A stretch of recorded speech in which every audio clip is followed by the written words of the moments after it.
What do you need to really look at a pair of scissors?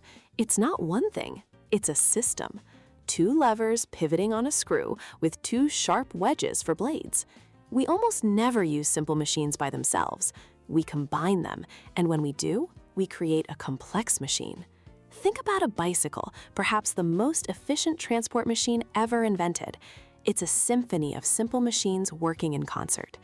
Your feet push the pedals, which are levers on a wheel and axle. This force is transferred by the chain, acting as a pulley system, to the gears. And the gears? They change the ratio of force and speed, letting you conquer a hill or fly down a flat road. Even stopping is a complex system. You squeeze a lever, which pulls a cable, pressing a wedge-like brake pad against the wheel to create friction. But no system is perfect.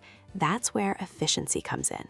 In an ideal world, every joule of energy you put into pedaling would become forward motion. But in the real world, there's friction.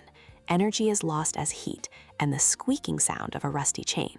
A rusty bike might be 70% efficient, meaning 30% of your effort is wasted. A well-oiled race bike might reach 95%. Engineers spend their entire careers fighting that last few percent. Of course, sometimes engineers just want to have fun with inefficiency. That's a Rube Goldberg machine, an absurdly complex chain reaction of inclined planes, levers, and pulleys, all just to do something simple, like turn a page. It's a beautiful demonstration of energy transfer. From the bike you ride to the robotic arm in a factory, our world is built on this principle. It's all about combining simple parts into a complex functioning whole, and always fighting the inevitable loss of energy along the way.